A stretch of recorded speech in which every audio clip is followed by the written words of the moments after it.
Bueno, buenas tardes, o buenos días, según.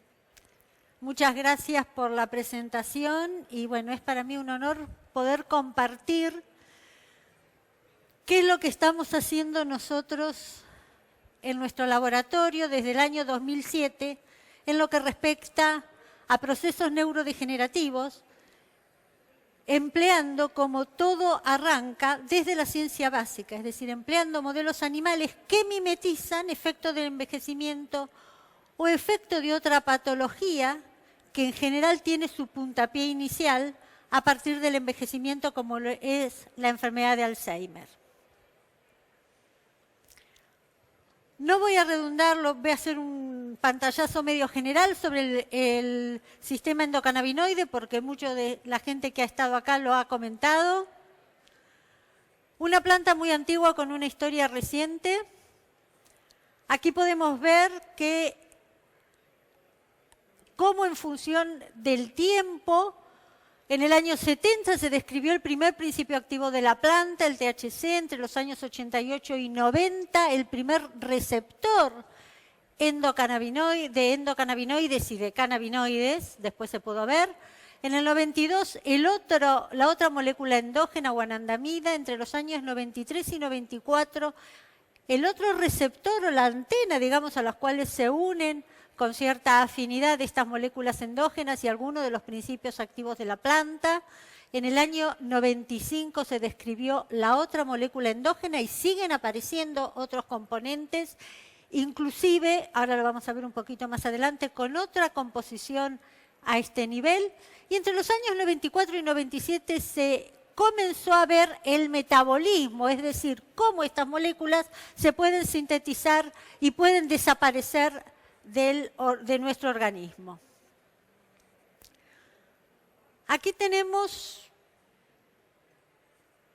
un panorama general de lo que es el sistema endocannabinoide y como yo me voy a referir básicamente al sistema nervioso, lo voy a señalizar en una comunicación neurona a neurona. Esto es un terminal presináptico, este es un terminal postsináptico, y en esta conjunción es cómo las neuronas se van comunicando y van siendo responsables a través de estas moléculas que se van liberando de las conductas que podemos llegar a tener.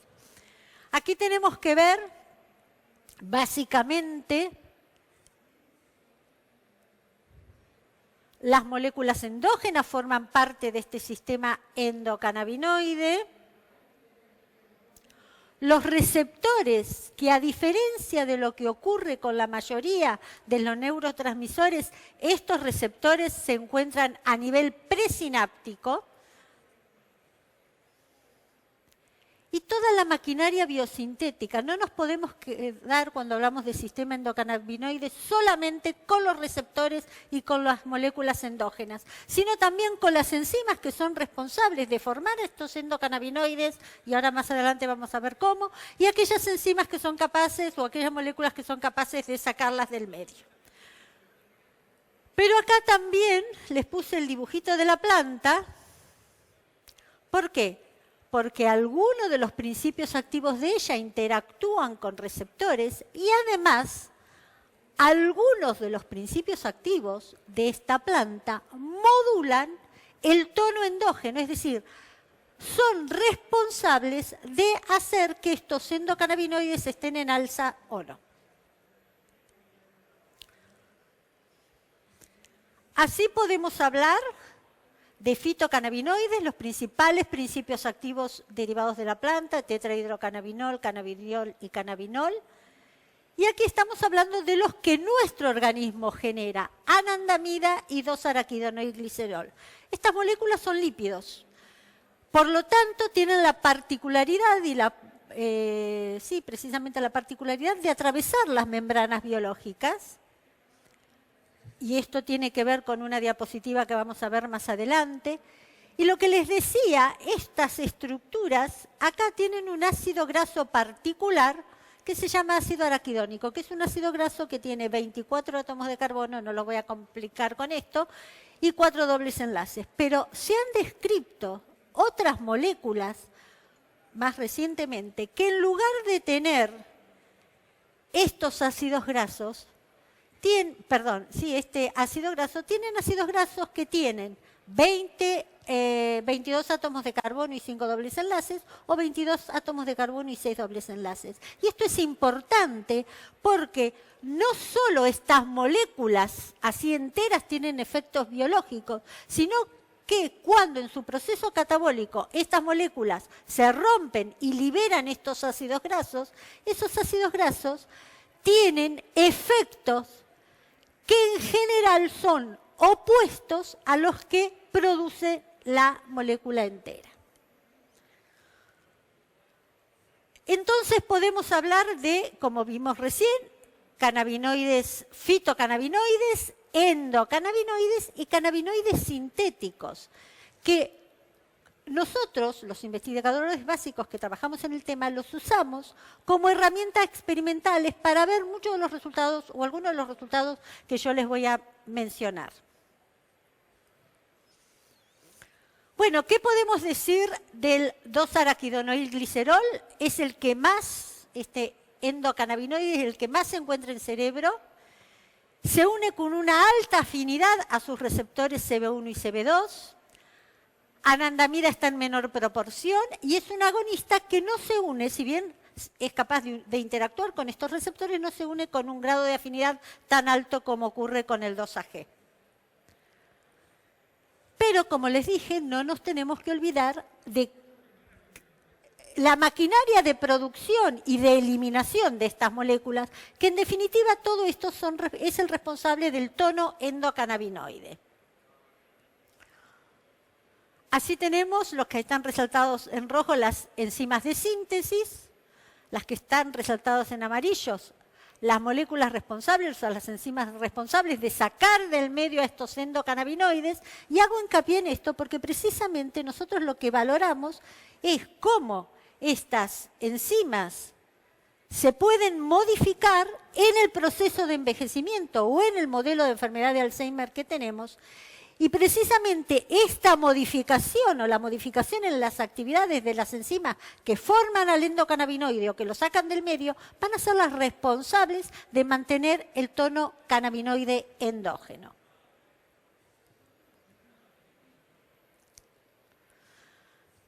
Y aquí, obviamente, la planta. ¿Y por qué la planta? Porque lo que estamos viendo, han visto otros autores en otros modelos y los que estamos viendo nosotros, es que la planta o el extracto de la planta o alguno de sus principios activos no solo son importantes porque se unen a los receptores a los cuales se unen las moléculas endógenas, sino también porque son capaces de modular toda esta maquinaria de producción y desaparición de estas moléculas endógenas. De todo esto del resultado de todo esto es lo que va a determinar ese balance de endocannabinoides. ¿Cómo se sintetizan? Hay distintas teorías. Una habla de la síntesis a demanda, es decir, frente a un estímulo y cuando se necesita, nuestro organismo genera endocannabinoides. Hay otra teoría que habla de un pool preformado, que es lo que pasa con la mayoría de los neurotransmisores. Los neurotransmisores, en esa unión que vimos neurona a neurona, están como en bolsitas y frente a un estímulo se liberan. Y hay una tercera teoría que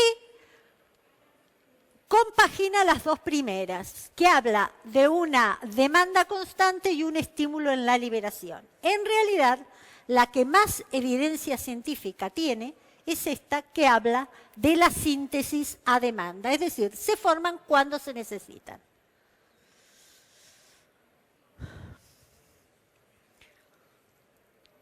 ¿Qué ocurre con estos receptores? Bueno, estructuralmente pertenecen a un tipo de receptores que se llaman receptores de 7 segmentos transmembranas acoplados a una proteína G, de 7 segmentos transmembranas porque pasan 7 veces por la membrana.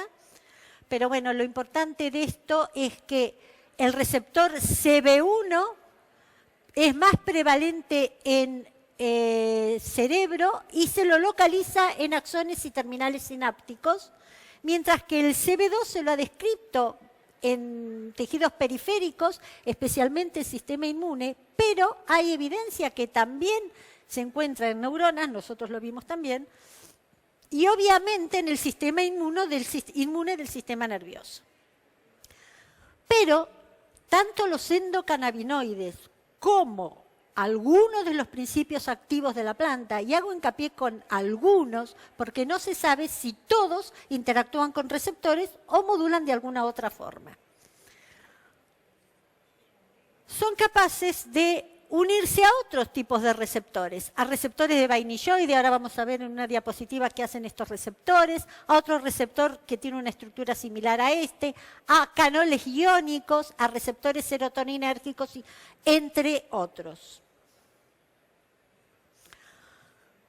Bueno, ¿y qué pasa cuando, vuelvo a insistir, estas moléculas endógenas o algunos principios activos de la planta, al unirse a estos receptores CB, desencadenan una cascada de señalización, se llama, es decir, modificaciones intracelulares que hacen que se modulen canales. Por ejemplo, que se estimule la salida de potasio, que se favorezca la entrada de calcio a través de estos receptores activados por voltaje, que se active la entrada de calcio a través de estos receptores, pero además que se modulen una serie de proteínas que tienen funciones particulares que se llaman proteínas mitogénicas o quinasas mitogénicas.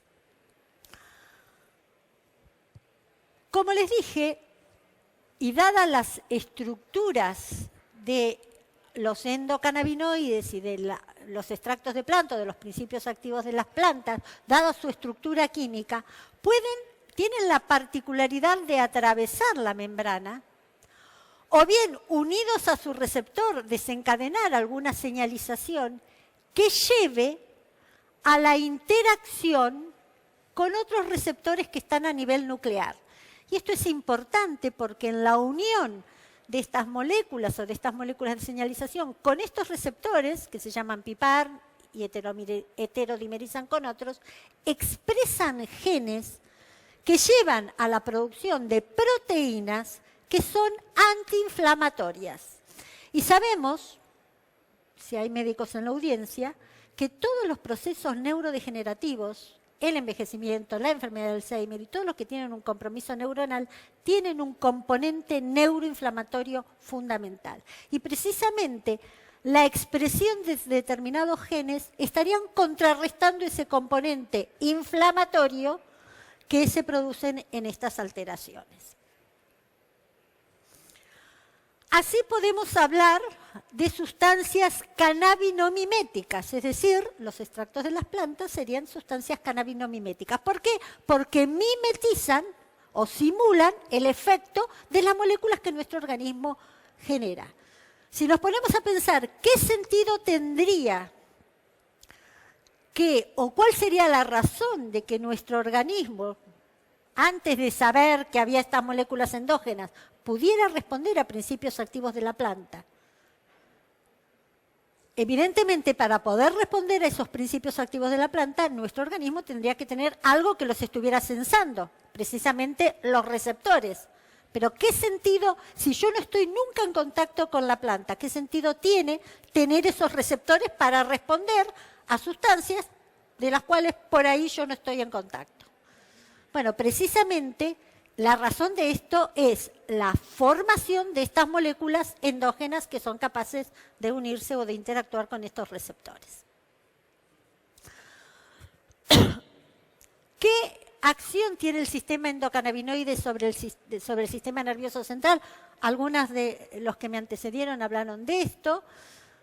En procesos de Parkinson, en tumores, en Alzheimer, en Huntington, en accidentes cerebrovasculares, en la esclerosis lateral amiotrófica, en epilepsia, esquizofrenia, en injuria traumática, en esclerosis múltiple, en dolor y en envejecimiento. Precisamente nosotros trabajamos con modelos de envejecimiento y con modelos de enfermedad de Alzheimer. Vuelvo a repetir. Hacemos ciencia básica, modelos animales.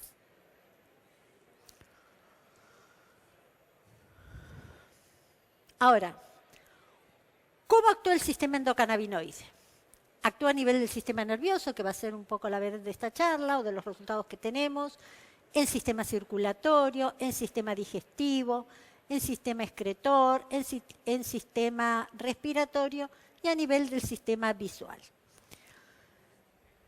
Aquí tenemos una imagen con todas plantitas y acá con todos puntitos. ¿Qué quiere decir esto? Que en todo nuestro organismo, fíjense las plantitas que están por todos lados, son capaces de generar endocannabinoides y que toda esta distribución de puntitos serían los receptores, fíjense que están distribuidos a lo largo de todo el organismo. Por eso es que hay un efecto tan marcado en toda la homeostasis orgánica de estas moléculas, porque tenemos primero síntesis endógena y por otro lado receptores. ¿Y esto qué me quiere decir? Que lo que yo produzco puede generar efectos a este nivel e interactuar, y además que los principios activos de la planta también pueden actuar y tienen múltiples funciones precisamente por esta razón. Así, bueno, acá hay un error, disculpen, esto sería CB2. Todo lo que vemos en verde es la distribución del receptor CB1 en el sistema nervioso. Todo lo que vemos en marroncito, la distribución del receptor CB2. Y aquí la confluencia de ambos, o se expresan ambos receptores CB1 y CB2. Bueno, y ahora sí les voy a empezar a contar un poco los resultados que obtenemos nosotros y en qué modelos animales estamos trabajando. Básicamente, trabajamos con cerebro y con el sistema visual, con una parte, un tipo celular retiniano, que es sistema nervioso central, embriológicamente y filogenéticamente. Así trabajamos con ratas adultas de 4 meses y seniles de 26, a partir de los cuales le sacamos el cerebro, trabajamos con la corteza cerebral y de esta corteza cerebral nos quedamos con la fracción donde se produce la interacción neurona-neurona y con la fracción nuclear, dado las modificaciones que yo les hablé que estas moléculas generan a nivel nuclear.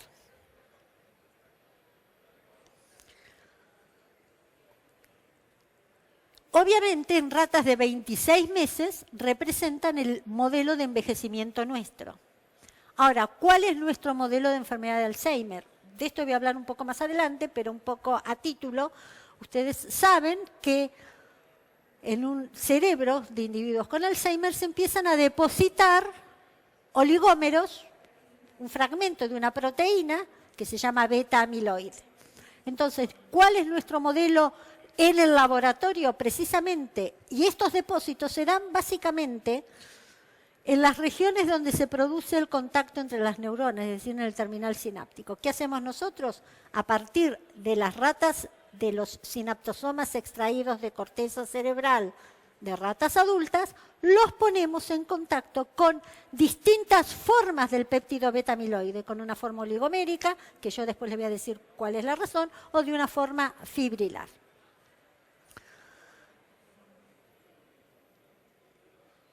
Pero también, y aquí cambiamos de bicho, trabajamos con retinas. Cuando empezamos a trabajar con este modelo hace 4 años, no se conocía nada del sistema, del rol que tenía el sistema endocannabinoide en el proceso visual. Nosotros tratamos de ver qué pasa con este sistema endocannabinoide en una zona. En esta zona, esta es una célula retiniana que es capaz en esta zona de censar las diferencias luz y oscuridad. Acá tenemos todo para que la luz se transforme en energía química y eso vaya haciendo sinapsis con otros tipos neuronales que tiene la retina al sistema nervioso central para que nosotros nos demos cuenta de que estamos o en oscuridad o en luz. ¿Y por qué quisimos caracterizar esto fisiológicamente? Porque hay muchas patologías de degeneración retinal, de injuria retinal, que sería lo equivalente a la injuria que produce el envejecimiento o la enfermedad de Alzheimer, referido al daño que se genera a nivel neuronal, con el propósito de, si acá damos, si en una retina, si nosotros estuviéramos sometidos a un estímulo continuo de luz y nuestro organismo no sería capaz de revertir ese efecto, entraríamos en ceguera porque estas estructuras empiezan a morirse. Entonces, una vez caracterizado todo este sistema en el proceso básico, ¿qué vamos a hacer? Estimular a estas retinas con un potencial lumínico mucho más alto, no el fisiológico, y por un tiempo más prolongado para producir esa degeneración retiniana, es decir, para alterar estas estructuras y de esta manera no poder sensar esos cambios luz y oscuridad.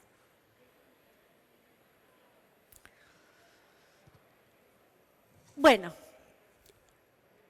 el modelo de envejecimiento y el modelo de enfermedad de Alzheimer trabajamos con estas estructuras, con el terminal sináptico. Ahora, ¿cómo llegamos? ¿Cómo en el laboratorio podemos llegar a eso? A través, no les voy a complicar con esto, de un proceso de ultracentrifugación que nos permite llegar al terminal sináptico. Eso está caracterizado estructuralmente y metabólicamente por nuestro laboratorio y podemos demostrar que es funcional y que estamos hablando de sinaptosomas porque hay proteínas marcadoras específicas. A partir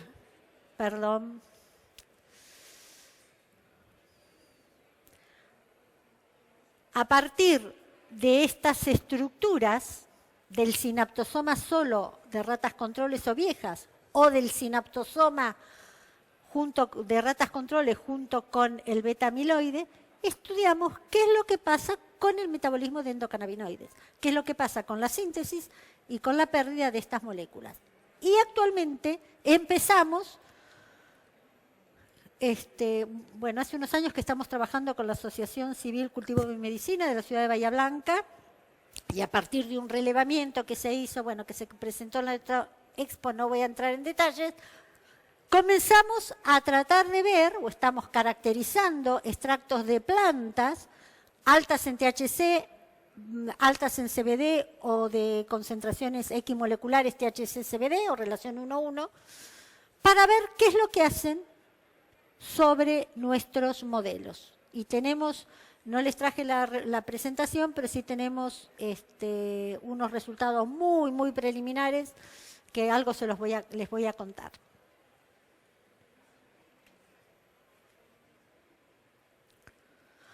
Ahora, ¿cómo llegamos al lugar de la retina que responde a la luz?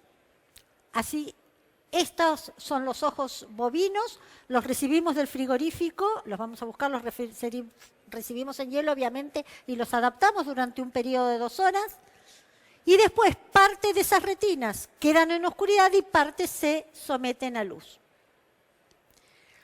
También, por un proceso de ultracentrifugación, nos encontramos o podemos aislar este segmento que es el responsable de diferenciar si estamos en luz o estamos en oscuridad. ¿Cómo evaluamos el metabolismo? Bueno, a partir de los sustratos radiomarcados,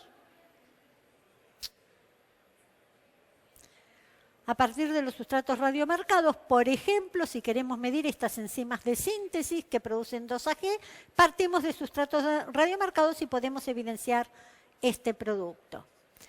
Y la hidrólisis de la misma manera. No los quiero complejizar con esto, pero a través de sustratos radiomarcados nosotros podemos detectar por radioactividad la producción y la pérdida de estas moléculas.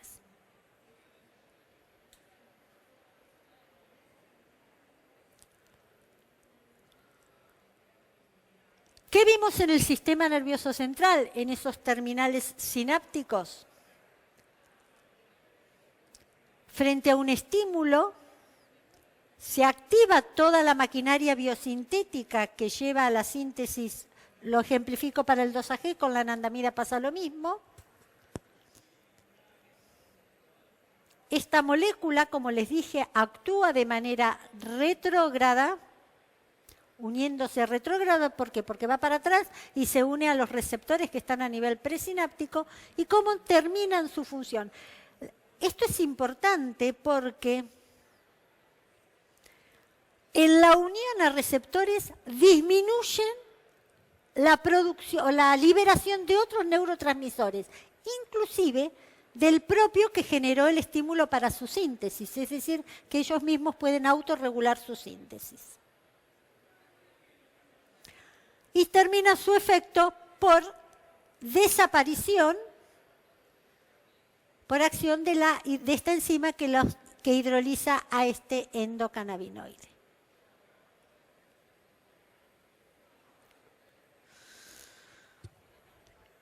El sistema endocannabinoide es responsable de modular efectos de memoria y procesos cognitivos, interviene en procesos de neuroprotección y en la plasticidad sináptica. Todas cosas que se ven alteradas, tanto en el envejecimiento como en la enfermedad de Alzheimer.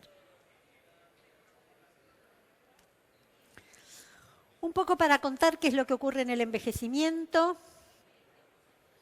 Hay disminución de la coordinación motora, estamos más lentos, disminución de las habilidades sensoriales, vemos y escuchamos con dificultad. Estos son los principales parámetros en la senilidad. Fíjense, un cerebro normal y un cerebro estoy hablando de un envejecimiento fisiológico, el que ocurre por el paso de los años, que a algunos les afectará más y a otros menos. Estas cisuras que se ven mucho más ampliadas, pérdida de material neuronal. Esto genera una alteración en la conectividad. Las neuronas se conectan poco y se conectan mal. Hay cambio en la expresión de esas antenas o de esos receptores que sensan neurotransmisores y esto genera un déficit muy importante de aprendizaje y de memoria, mucho más remarcado en el aspecto de la memoria. Esto, como les decía al principio, puede ser el puntapié inicial para enfermedades neurodegenerativas. Y precisamente la senilidad es la causa, digamos, bueno, o el puntapié más prevalente para la enfermedad de Alzheimer.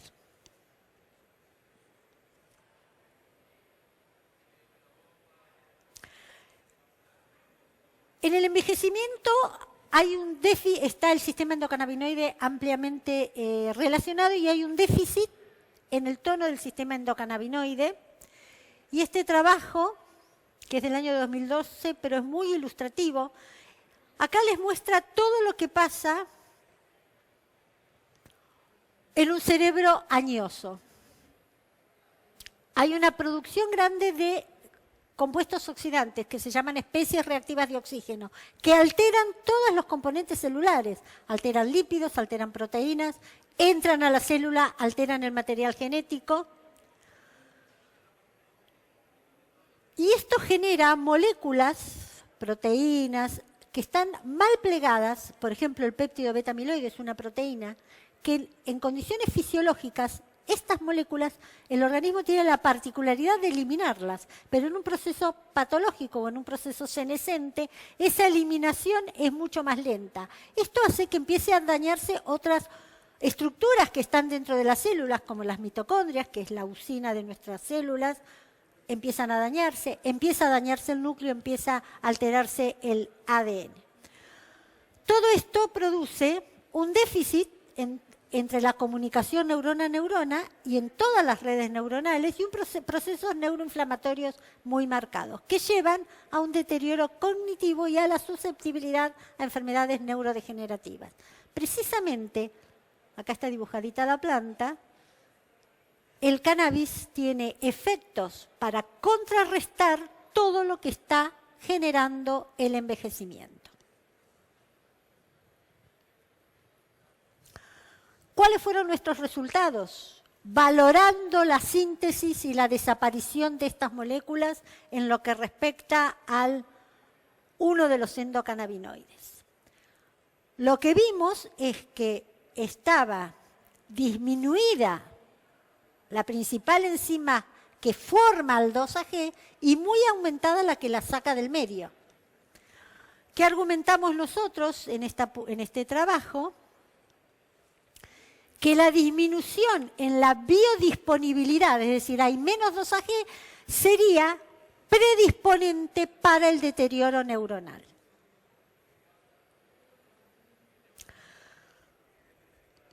acá lo llevo un poquito a una de las primeras diapositivas. Yo les dije que había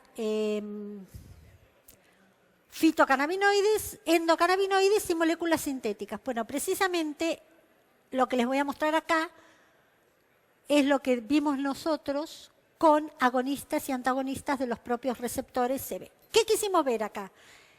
Quisimos tratar de analizar, pensando en que la planta y los extractos de la planta unidos a los receptores podían modificar el metabolismo tanto del 2-AG como de la anandamida, tratamos de ver si regulando los receptores CB1 y CB2, ¿cómo los podemos regular? Estimulándolos con un agonista o bloqueándolos con un antagonista. Ver si esas cuestiones modificaban de alguna manera el tono endógeno de endocannabinoides. Y lo que pudimos ver, acá tienen las referencias de las estructuras, cuáles son los receptores, los antagonistas, que significan la flecha cortada y la flecha entera. Vimos, les voy a mostrar lo más interesante, que cuando bloqueábamos el receptor CB1 y CB2, es decir, lo tapamos, no puede responder, se estimula,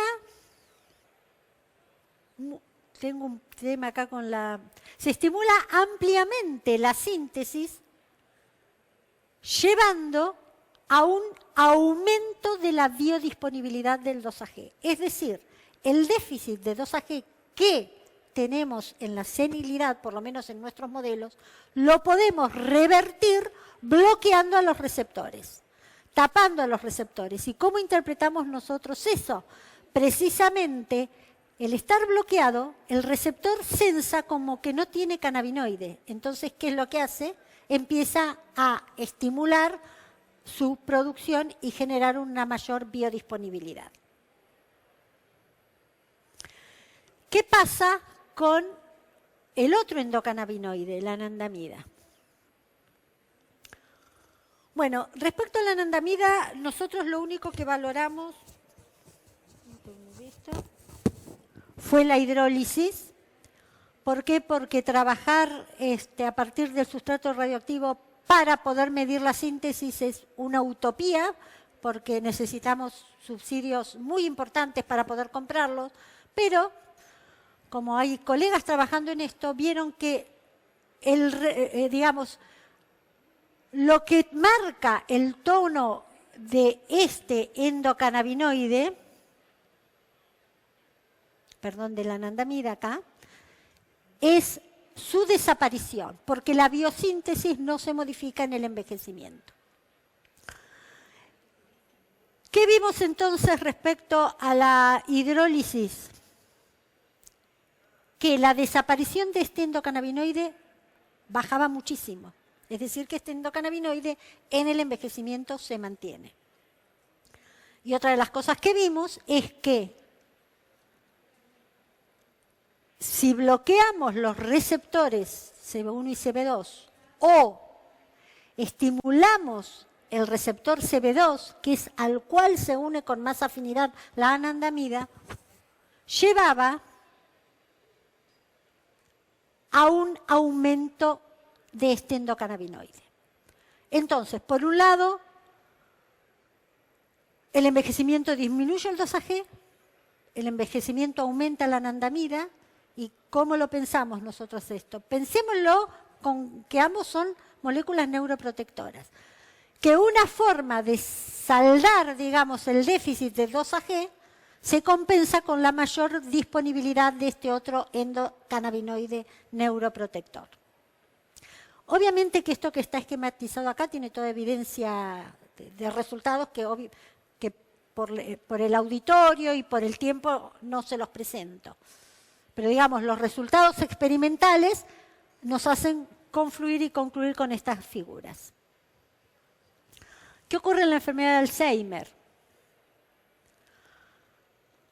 Como les dije, es una de las mayores causas, o la demencia es una de las mayores causas, el envejecimiento que lleva a esta demencia con mayor frecuencia o con mayor prevalencia. ¿Cuáles son las regiones más afectadas? Precisamente la del aprendizaje y memoria. Y en esas zonas, acá tenemos un cerebro sano y un cerebro con enfermedad de Alzheimer, donde más materia nerviosa neuronal falta, es precisamente en esas zonas que tienen que ver con aprendizaje y memoria. Y que la etiología es idiopática de esta enfermedad, tanto genética, y lleva básicamente a atrofia neuronal en las zonas que les acabo de mencionar de aprendizaje y memoria. Y la corteza cerebral, por eso trabajamos con corteza, y sería la zona más afectada, y también el terminal sináptico, por eso trabajamos con terminales sinápticos. Bueno, ustedes saben que en la enfermedad de Alzheimer lo primero que se ve en una neurona es depósitos de un péptido que tiene 40 o 42 aminoácidos que se llama péptido beta-amiloide. Este péptido viene del procesamiento de una proteína mucho más larga que se llama APP. Las producciones de este péptido es normal, es fisiológica, y nuestro organismo las puede detoxificar, digamos, o se puede liberar. Sin embargo, en estas patologías, la depuración falla y empiezan a depositarse, generando todo lo que vemos acá. Hay una sobreproducción y menor depuración, hay mucho péptido beta-amiloide que se forma y no se alcanza a depurar. Se oligomeriza, es decir, forma como pelotita, como si fueran las cuentas de un collar. Después pasa a una forma fibrilar, se depositan básicamente en terminales sinápticos, por lo tanto dificultando la unión o el contacto neurona-neurona. Hay activación microglial, que es el sistema inmune del sistema nervioso. Hay alteraciones de determinadas proteínas importantes en los procesos de transducción de señales, y esto se lleva a un deterioro extendido del sistema nervioso que confluye en la demencia. Un hecho importante es que estos depósitos de péptidos, de péptido beta-amiloide, ocurren mucho tiempo antes, en años estamos hablando, hasta que el individuo empieza a manifestar los primeros síntomas de la patología.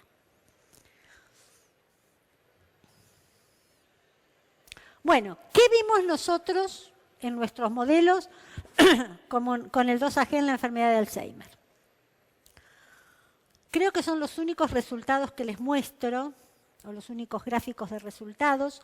Nosotros, esto que ven acá, es la liberación de una enzima que está dentro del terminal sináptico y que se libera cuando el terminal sináptico está roto, cuando la membrana de esa bolsita está rota. Entonces, ¿qué significa esto? Que tanto la forma oligomérica como la fibrilar está rompiendo esa membrana. Cuando valoramos las actividades enzimáticas, esto es el efecto más llamativo, una marcada disminución en la síntesis por las formas oligoméricas. Por mucho tiempo se pensó que la forma fibrilar era la que dañaba la neurona. Hoy se sabe, y nosotros lo vimos en nuestros modelos experimentales y además está visto, hay mucha bibliografía al respecto, que es la forma oligomérica, la deleteria, la que se deposita y lastima las neuronas. Y la forma fibrilar es reservorio de esas formas oligoméricas. Esas formas fibrilares, que ahora vamos a ver una diapositiva, se empiezan a romper y liberar las formas oligoméricas. Volviendo al esquemita, entonces, si tenemos el terminal junto con la forma oligomérica, así es como se ve por microscopía electrónica un terminal sináptico con esos depósitos del beta-amiloide. Nuevamente, valorando las actividades de síntesis y de degradación, vemos que una de las enzimas de síntesis no se modifica, la hidrólisis baja, pero la síntesis baja mucho más. Por lo tanto, tenemos un déficit muy marcado en tono endógeno del 2AG. Cuando hablamos de la enfermedad de Alzheimer tardía, ¿por qué hablamos de temprana y tardía? Porque primero se ven los depósitos oligoméricos y al final se ven las formas de fibrillas. Así es como vemos una microscopía electrónica de terminales sinápticos en contacto con fibrillas.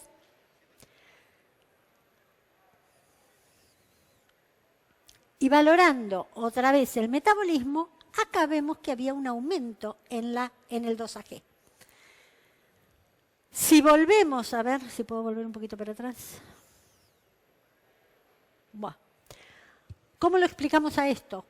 Cuando la forma fibrilar del péptido está en contacto con los oligómeros, es como que los acerca mucho, los apelotona, y si bien esas formas fibrilares se hidrolizan y liberan la forma oligomérica, que es la dañina, no se alcanza a ver. ¿Por qué? Porque pueden estar produciéndose, pero no llegan a penetrar o a entrar en contacto con el terminal sináptico de las neuronas vecinas.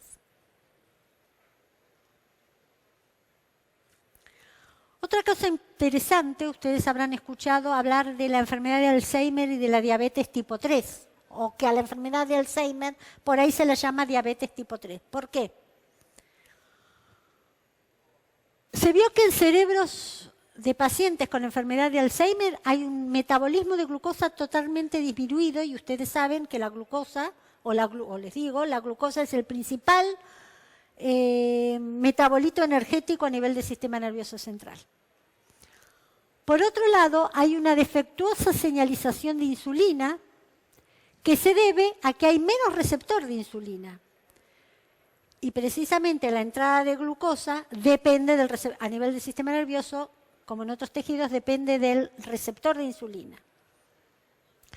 Que los oligómeros se unen al receptor metiéndolo para adentro. Por lo tanto, por más que haya insulina, en la diabetes no va a poder responder porque en esa patología el receptor está escondido, digamos.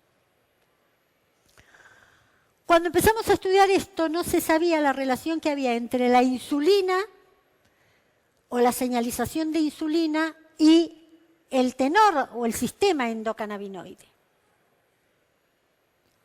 Estos son resultados preliminares de nuestro grupo. Lo que pudimos ver es que, referidos al 2AG y referidos a su metabolismo, la insulina aumenta el tono de este endocannabinoide. Sin embargo, en la enfermedad de Alzheimer temprana, es decir, en presencia del oligómero, esto desaparece. Es decir, que el buen efecto de la insulina en un cerebro, donde lleva a una mayor producción de 2AG o a un tono endógeno mayor de 2AG, se anula en la enfermedad de Alzheimer.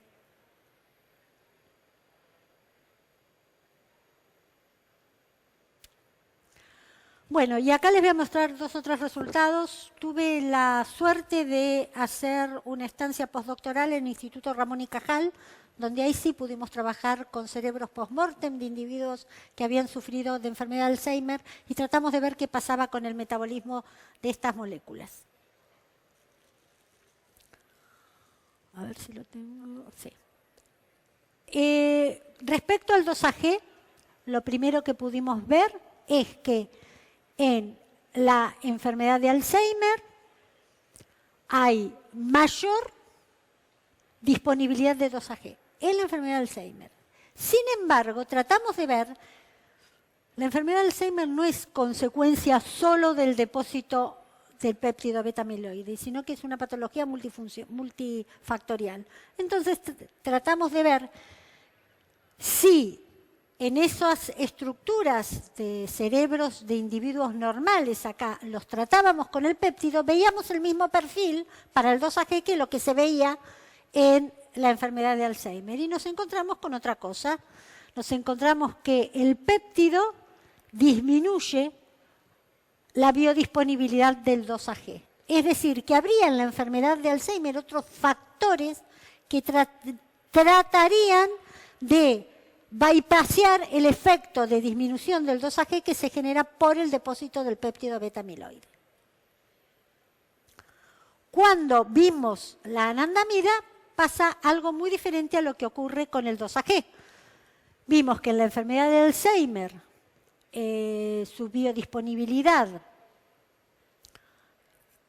disminuye, y mucho más en presencia del péptido.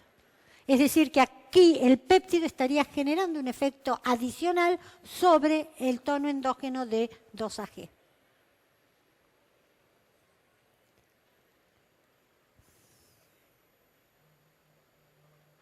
Y por último, creo que es por último, les voy a mostrar qué es lo que pasa en el proceso visual con el sistema endocannabinoide. Aquí tenemos esquematizado una estructura, una célula fotorreceptora, en condiciones de oscuridad y en condiciones de luz. Fíjense el tamaño de las flechas y fíjense el tamaño de los receptores. La luz aumenta la expresión de receptores CB1 y CB2, del receptor GPR55 disminuye y la del TRPV1 no se modifica. Y en luz se produce un aumento muy marcado en la biodisponibilidad, valorando síntesis y degradación del 2AG. ¿Y esto por qué es importante? Porque si lo pensamos como molécula neuroprotectora, a ver si está.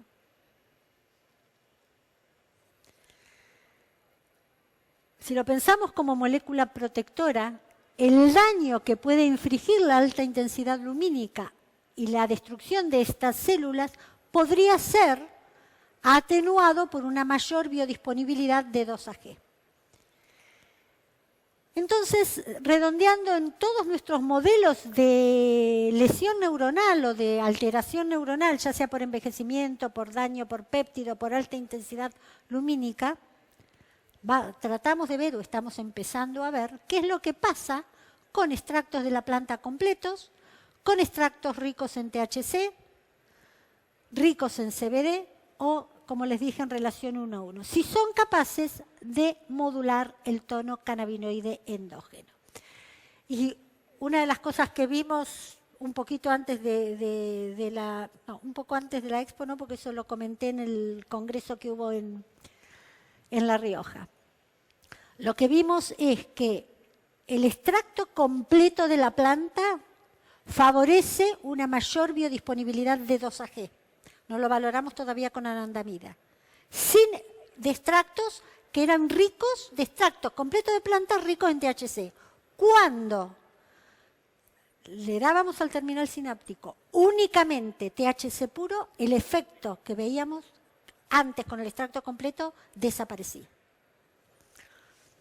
¿Cómo sigue esta historia? Bueno, tratando de separar fitocannabinoides por un lado, terpenos por otro y ver si realmente ese efecto entourage del que hablamos o del que se habla realmente es así. Bueno, esto es la Expo del 2019, donde hicimos un relevamiento y acá está la doctora Bossetti presentando el trabajo. Bueno, fue premiado. Acá está parte, bueno, somos todos los autores del trabajo, pero parte del staff, porque falta alguna de las chicas. Ana Clara Pascual es quien trabaja con terminales sinápticos en envejecimiento y enfermedad de Alzheimer. Estefanía en el proceso visual. Pablo es el responsable técnico del stand de CONICET que tenemos para medir extractos de cannabis. Virginia es la que hace todos los estudios de endocannabinoides en núcleos del sistema nervioso. No se los traje, no les conté este trabajo. Sabrina es la chica que empezó con nosotros con una beca de agencia el año pasado, en realidad en diciembre, antes de la pandemia, y trabaja con lo que tiene que ver con insulina y sistema endocannabinoide y extractos de planta. Bueno, y Estefanía, como les dije, con el proceso visual.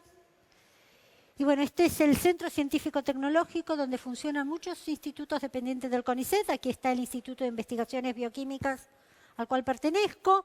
Esta es la fachada de nuestra universidad. Los integrantes del proyecto, Quienes colaboran, obviamente la doctora Bossetti y Cannabis Medicinal de Bahía Blanca, y los colaboradores internacionales, la doctora de Ceballos del Instituto Ramón y Cajal de Madrid, el doctor Harkany de la Universidad de Aberdeen de UK, con quien hemos publicado con él un trabajo, y con Cofalvi de la Universidad de Coimbra II. Y bueno, y estos son los que nos permiten seguir trabajando. Muchas gracias y espero no haber sido muy densa con el tema de las enzimas.